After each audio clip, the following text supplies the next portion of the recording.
What's up, members? Thank you so much for supporting the channel. You are getting members first videos. Let's get into some of the stocks that I think are worth looking to swing trade. The first one is Microsoft. Let's break down the levels. Microsoft has resistance above this $430 level. Let me just point it out for you right here. We have had rejections at these key common points right here, and we are continuing to consolidate from $430 all the way down to $401. Now, the big distinction here is when you look at the 1 month chart and you start to zoom in, you can see a different picture here. You see that Microsoft is holding higher lows right now. If Microsoft can continue to hold this $408 level, I do believe that we can start to move higher into this resistance at 430. We need a catalyst, we need something, but pullbacks to 408 is something I'm going to be looking and pushing back up into this $430 range. Now, if you're part of the WAP, you have seen we have made a detailed breakdown of the swing trade at it.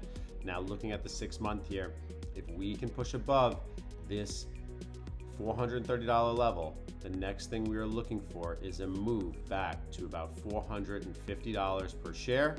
And that would be the first price target that we are looking at.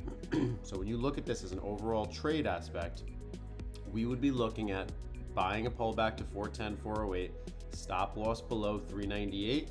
And then what we would be doing is looking for the first move back up to 430. It's a 5% move. Price target is around $450 per share. That's a 10% move up. That would be the first move we'd be looking for, which is Microsoft. Now let's talk about McDonald's.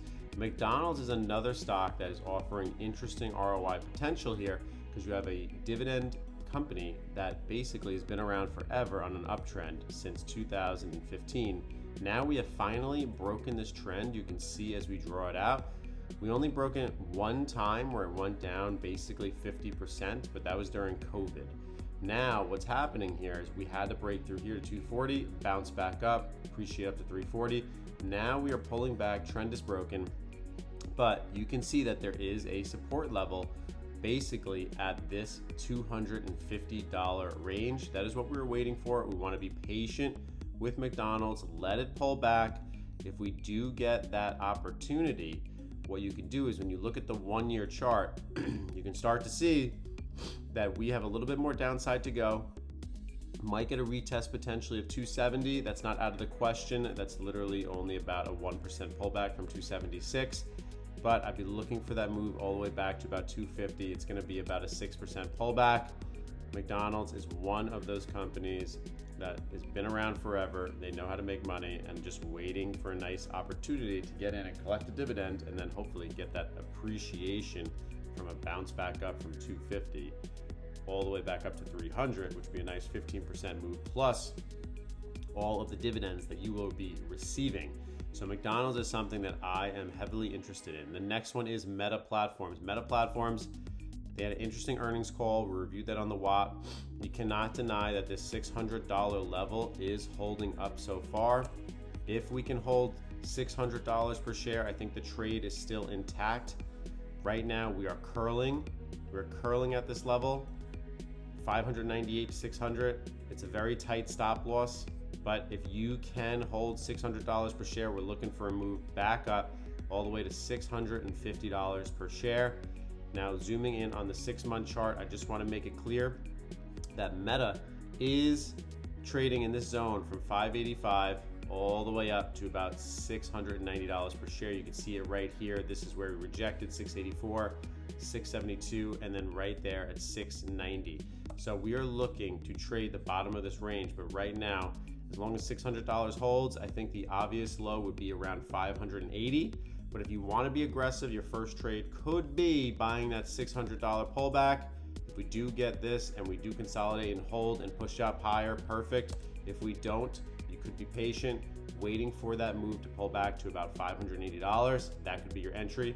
But remember, if we do break this $600 level, you have to be cautious that the next retest back above to 600 may potentially push this lower.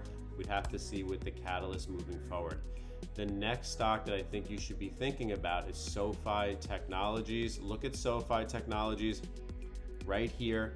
If you were to look at SoFi, You can see we have that $15.75. It is trying to hold $15.50. As we zoom in, now we will start to see that 15.36 is a level that must be watched. If this gets broken, what's going to happen potentially here is we're going to start to go lower, but make no mistake, we are trading within this range.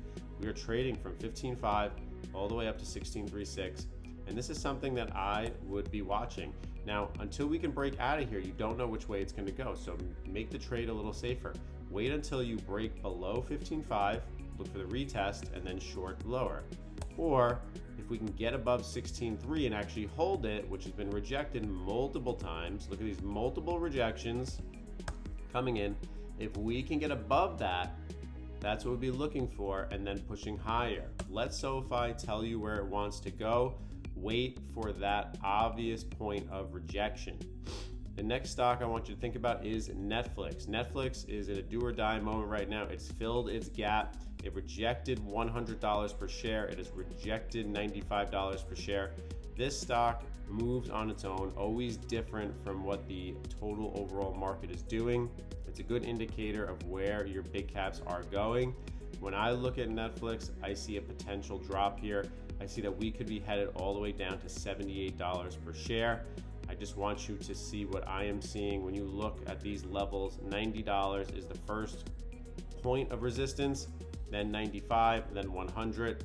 But we are consolidating, make no mistake about it. On the 5-day chart, it is clear as day that we are consolidating at this $88 mark. Now, Netflix has been in a rough ride ever since earnings and the deals with Paramount that didn't go through. We could potentially watch this stock. If you break $86 per share, we're going to head down to probably $80 to $77. Keep an eye on it. First retest that you need is you need to get above this $90 before anything happens.